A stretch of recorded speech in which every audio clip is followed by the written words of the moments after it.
So this is a video of the Kenwood DNX-6960, which is one of their Exelon line products, which was just recently installed in my Nissan 370Z, and I've had it in for about a week. There's some things I like, there's some things I don't. Overall, I'm pretty happy with it, and I'll just go through a couple of those things because people are interested in it.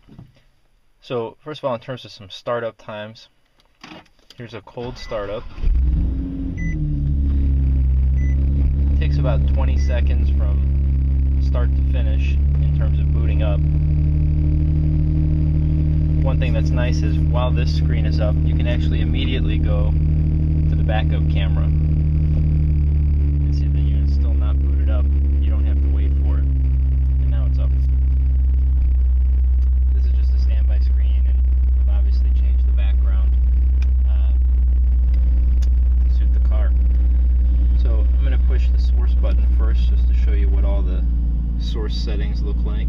This is just what I have installed, and the unit's actually smart enough to figure out that I have Sirius, but I didn't install XM, so it took XM off the option list. You can also notice that the colors here match the rest of the colors in the car, and that's actually something you can select in the menu settings, and you can pick pretty much any color you want and mix your own presets. Going through some of the good features of the unit, it has Garmin GPS navigation. It's exactly how every other Garmin you've ever used works. One of the nice things about it is I bought the traffic sensor or traffic antenna for this, and it works really well. You can see on the highway here it's outlined the side in yellow, so that's kind of moderately dense traffic that the unit would try to avoid for you, and you can certainly do it on your own.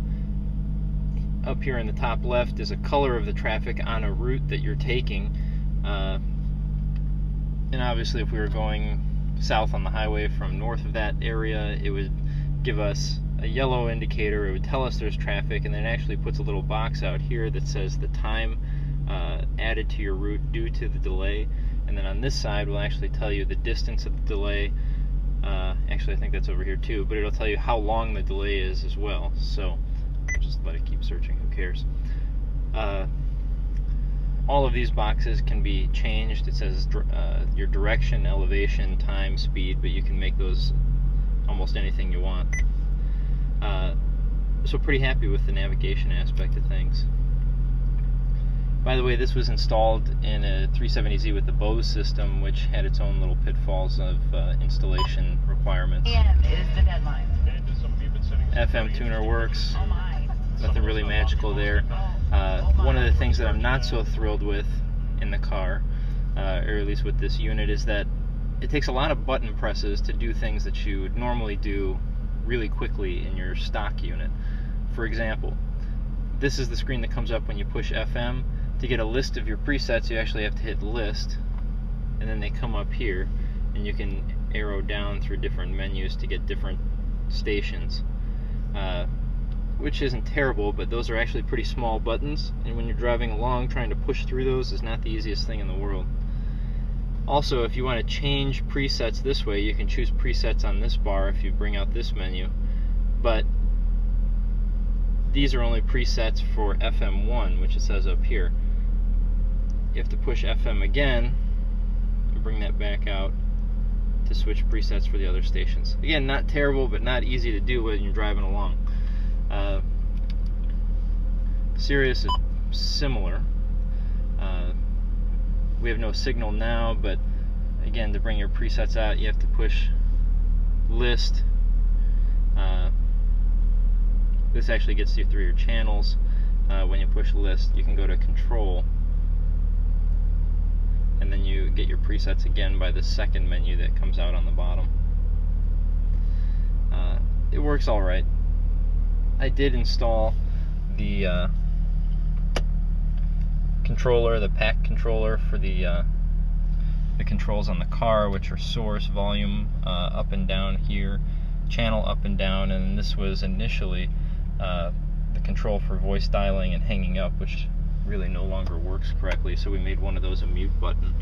And if we select something here, the pack controller works, but there's a little delay in how it selects channels and goes through them. It's alright. This is the iPhone, or at least telephone page. Phone's in my pocket at the moment, and the car connected. Another problem I've been having is that the Bluetooth of the car connects to the phone when you just get in about 50% of the time. And the other 50% of the time, you actually have to go a couple screens in here, Bluetooth setup, and then you have to choose your phone, and then select it this way, and make it reconnect. Kenwood claims that's going to be fixed in the next month or so. I just connected my iPhone, which I have sitting over here on a nice little adapter made by ProClip, and when you connect it through the harness, it immediately connects to the unit and starts playing, which you may like or you may hate. It's kind of annoying if you're listening to the radio and you just decide you want to plug your iPhone in to charge it, and then suddenly it switches to the iPhone and starts playing it. I haven't found a way to stop that. You will see that all the iPhone controls are now on this screen, and if you go back to the iPhone here, and if you go into your iPod, it just says accessory connected, so you can no longer control it on the phone regardless of what you want to do. It's all up here. Now, that's not such a bad thing. If you push list, I'm getting all my music favorites up here. However, if I want to go to movies that I have on the phone, you have to push list again, and then pull out the menu below it and push video. When you do that, now you have all your movie options of your iPhone come up, or iPod, or whatever you have, and you can push TV shows. It has different folders for you, and I have Californication on here, and it works well. So, pretty thrilled with it. The only part I don't like is my wife telling me I can't watch movies all the time. I suppose that's not all that safe.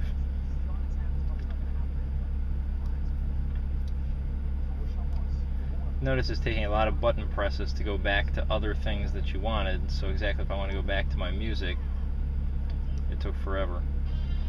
It's not my favorite thing about this. I think Kenwood could have done a better job with some of these menus, made some bigger buttons, and just made things a little more accessible in terms of the layout, because it takes forever to go between things. What else?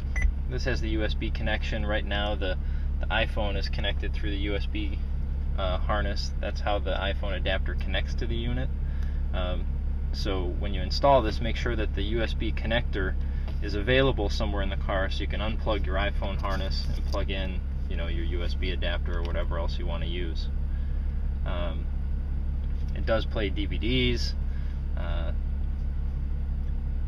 and overall that's about it about the DNX-6960. Again, you can wire this in with the backup camera, which we've done, and it works quite well. You get a little bit of bumper in the bottom. You can actually see straight behind you at the top of the screen, and it pops on immediately, and again, you don't have to wait for the whole unit to start up to be able to use it. So overall, pretty happy with this. Finally, the last thing actually is the remote control, and this is a key part of the 6960 that doesn't come with some of the earlier models. I think it was the 6160 or 6140 doesn't include this, but you can buy one, and a lot of my gripes are fixed by this remote control. For example, if we're on the tuner, remember I said it's painful to select stations and your presets. The buttons are small, you're trying to drive along, and I find that I have to like put a pinky down here to stabilize my hand while I'm driving, or else I'm pushing all over the place. That's fixed with the remote. So you push 2, you get preset 2 when it's on the right setting. So you can use the remote to change all your presets.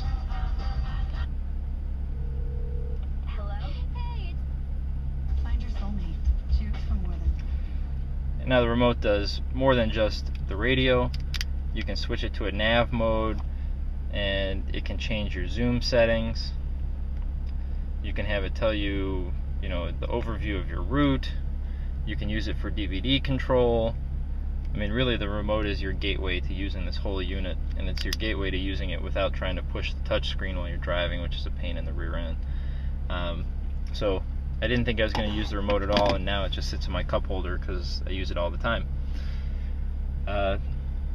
So that is the overview of the DNX-6960 by Kenwood. And overall, I recommend it.